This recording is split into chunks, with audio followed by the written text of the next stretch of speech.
गौतम बुद्ध ने कहा था कि एक भयंकर जंगली जानवर की तुलना में एक धोखेबाज और दुष्ट दोस्त से अधिक डरने योग्य है, क्योंकि जानवर केवल आपके शरीर को ही हानि पहुंचाता है, लेकिन एक कपटी और धोखेबाज दोस्त आपकी बुद्धि को हानि पहुंचाता है।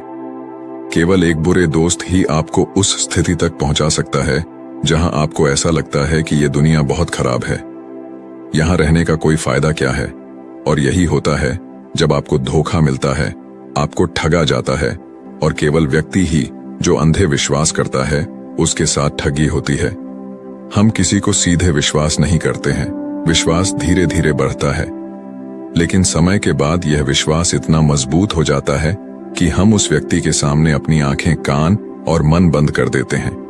और फिर ऐसी स्थिति में होता है कि हमारे सबसे विश्वास योग्य व्यक्ति हमें सबसे ज्यादा धोखा देता है।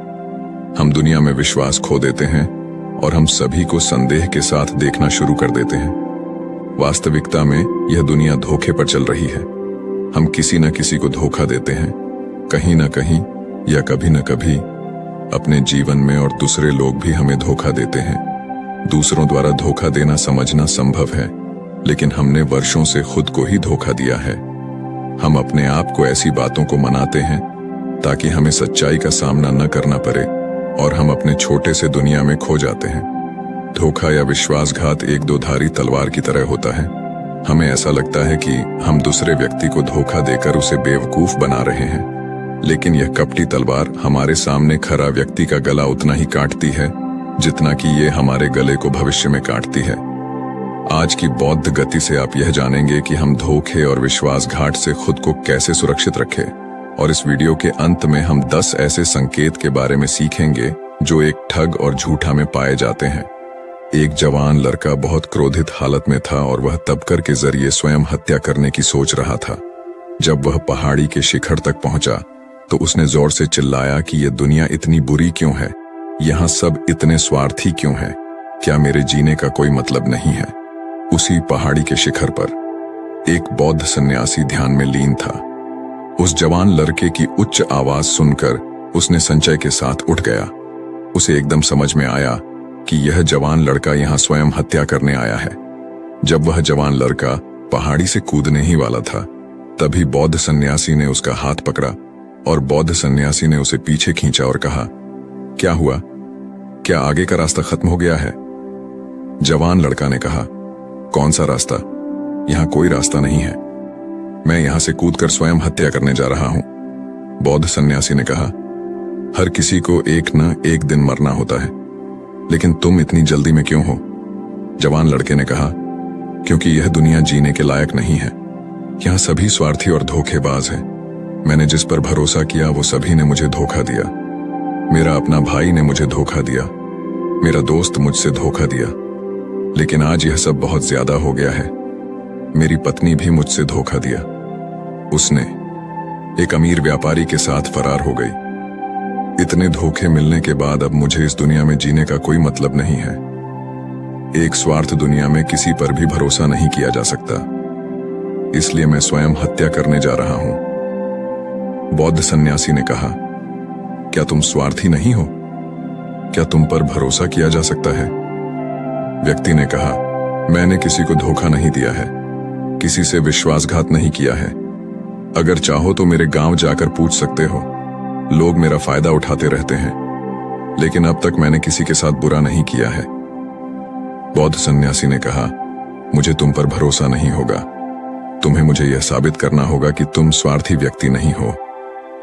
व्यक्ति ने पूछा, इसे साबित करने के लिए मुझे क्या करना होगा? सन्यासी ने उत्तर दिया, तुम्हें अगले 1 साल तक मेरे आश्रम में मेरे साथ रहना होगा। फिर यह मुझे पता चलेगा कि तुम ईमानदार व्यक्ति हो या तुम भी दूसरों की तरह स्वार्थी और कपटी हो। व्यक्ति ने कहा, ठीक है, मैं आपके आश्रम में 1 साल तक रहकर खुद को साबित करूंगा। तभी बौद्ध सन्यासी ने उस जवान लड़के को अपने साथ अपने आश्रम में ले गया और उसे अपना शिष्य बनाया। अगली सुबह बौद्ध सन्यासी ने उस नए शिष्य को अपने पास बुलाया और कहा, मुझे तुम पर अभी भी भरोसा नहीं है, लेकिन तुम जाओ और भिक्षा मांगो, तब तक मैं तुम्हारे अन्य गुरु भाइयों को सिखाऊंगा। नए शिष्य ने गुरु को नमस्कार किया और भिक्षा मांगने के लिए जाने चला गया।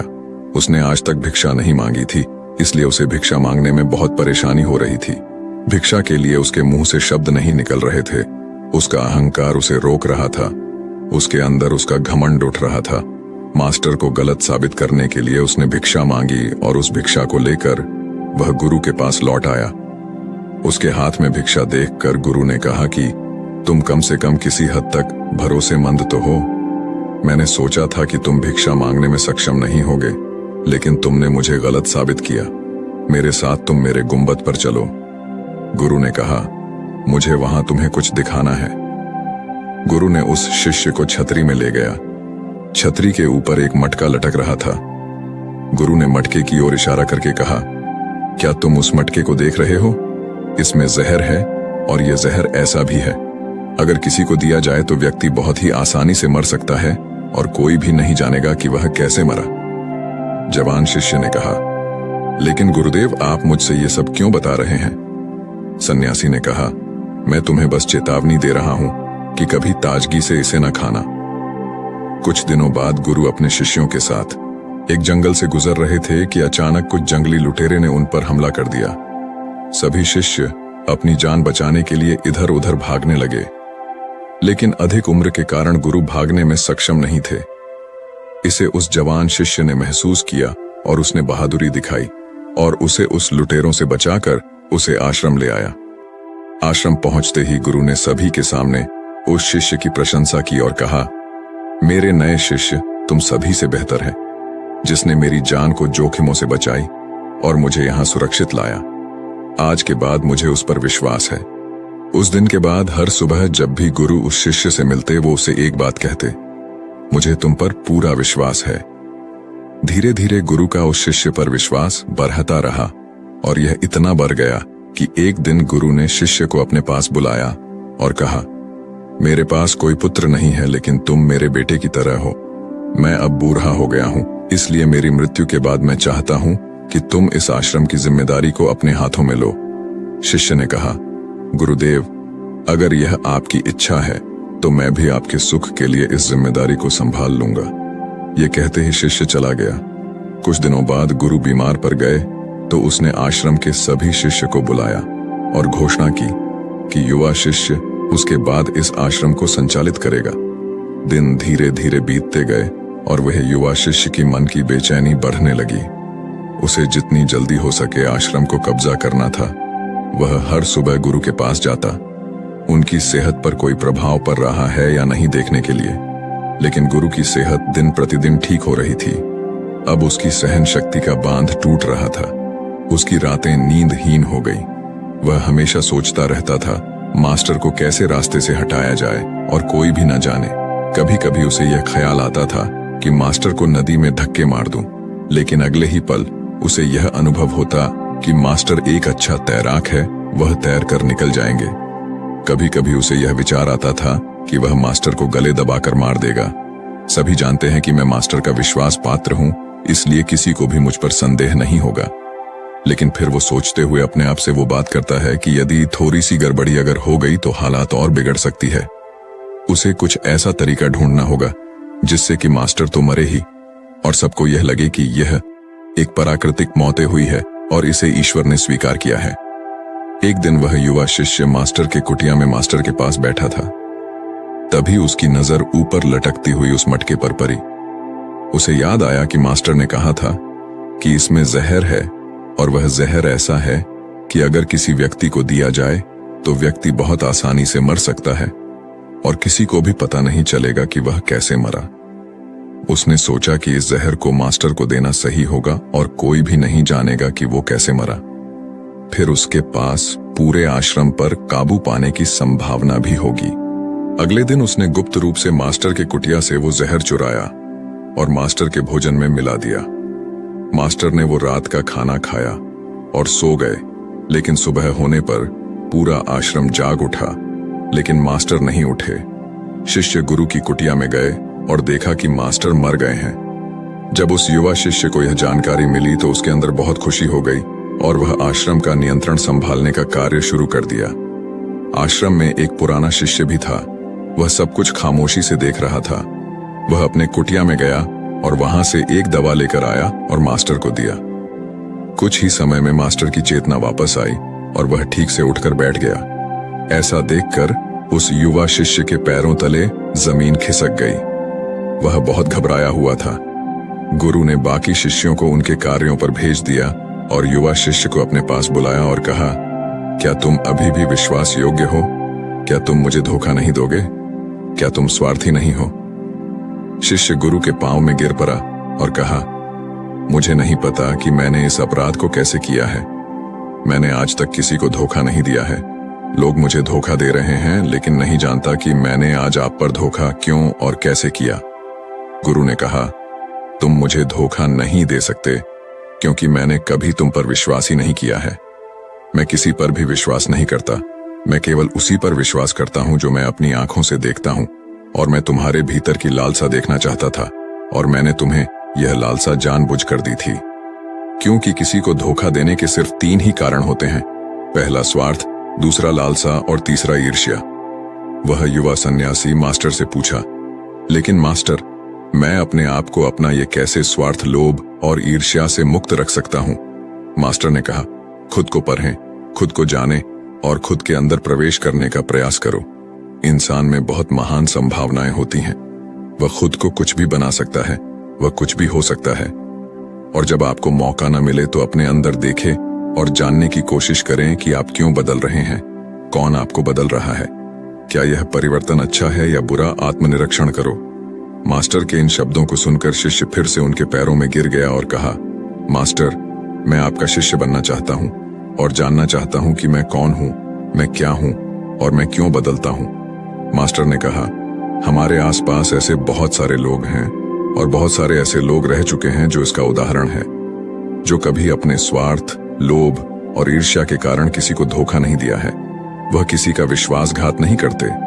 एक व्यक्ति तभी किसी को धोखा देता है जब उसे लगता है कि कोई नहीं देख रहा है कि वह क्या कर रहा है और भविष्य में कोई नहीं जानेगा कि वह जो कर रहा है सही है।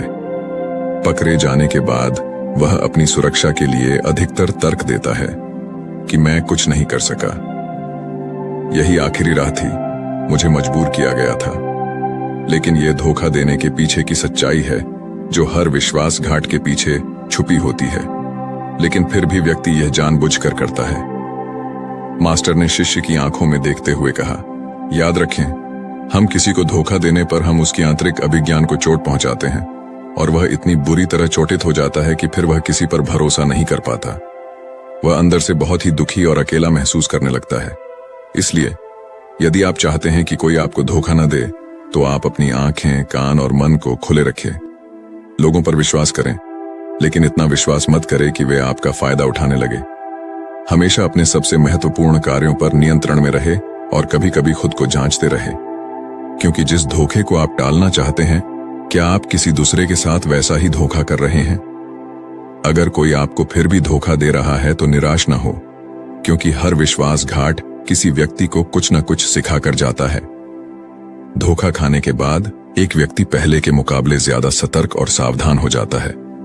इसलिए अपने जीवन को बिगाड़ने की आदत न डालें, बल्कि इसे एक सबक समझे और आगे बढ़े। मास्टर ने कहा, ये है धोखेबाज व्यक्ति के 10 निशानियां, एक चालाक व्यक्ति के जो आपको धोखा दे सकते हैं, आपके चैन चुरा सकते हैं और ऐसा कि गहरी समुद्र में डूबते हुए आपकी जिंदगी खत्म कर सकता है। पहला चिन्ह, वह व्यक्ति जो झूठा होगा, वह धोखेबाज होगा, वह सब कुछ आपसे छुपाएगा। आप उसके बारे में दूसरे लोगों से जानेंगे और जब आप पूछेंगे, वह कहेगा कि उसे बताना भूल गया। उसके साथ बहुत समय बिताने के बावजूद आप उसके बारे में ज्यादा नहीं जान पाएंगे। वह आपके बारे में क्या सोचता है, उसकी जिंदगी में क्या चल रहा है, यह आपको हमेशा भ्रमित करेगा, क्योंकि वह सब कुछ आपसे छुपाएगा, क्योंकि वह सच्चा आदमी है ही नहीं। एक सच्चा आदमी को अपने बारे में बताने से कोई परेशानी नहीं होती। वह आपके साथ लगभग सब कुछ साझा करता है, लेकिन एक धोखेबाज बहुत सतर्कता से चलता है। इसलिए हमें इन बातों पर ध्यान देना चाहिए, जिनके साथ हम एक संबंध में हैं, जिनके साथ हम अपनी जिंदगी का विश्वास और प्यार का सौदा करने जा रहे हैं। क्या वह हमारे साथ अपने जीवन की पूरी कहानी साझा करता है या नहीं? क्या वह बातें हमसे छुपाता है? अगर वह छुपाता है तो वह व्यक्ति एक बड़ा धोखेबाज है। दूसरा चिन्ह, वह व्यक्ति जो धोखेबाज हो या हमारे साथ सच्चा प्यार नहीं है, तो वह हमारी परवाह नहीं करेगा, हम उसकी परवाह कितनी भी करें, हम उसके लिए कुछ भी क्यों न करें, लेकिन वो हमारी परवाह बिल्कुल भी नहीं करेगा। और यह एक बार ही नहीं दिखेगा, बार बार दिखेगा, लेकिन हम इसे नजरअंदाज करते हैं। यह हमारी गलती है, क्योंकि हमारे मोहित होने के कारण हम अपनी आंखों के सामने सच्चाई को नहीं देख पाते। यह हमारी गलती है। अगर हम थोड़ा सावधानी से ज्यादा देखने की कोशिश करें तो हमें पता चलेगा कि वह हमारी परवाह नहीं करता। तीसरा चिन्ह, एक धोखेबाज व्यक्ति भी बड़ा झूठा होता है। उसके शब्द उसके आपसी मेल नहीं खाते, उसकी जीप बदलती रहती है। वह अपने वचनों को नहीं निभाता, लेकिन हम उसकी झूठे में फंस जाते हैं, इसलिए हम उसे पहचान नहीं पाते। चौथा चिन्ह, एक धोखेबाज व्यक्ति हमारे मुख पर प्रशंसा और सराहना हमारे सामने करेगा, लेकिन वह कभी भी हमारी प्रशंसा नहीं करेगा और हमें सम्मान नहीं करेगा।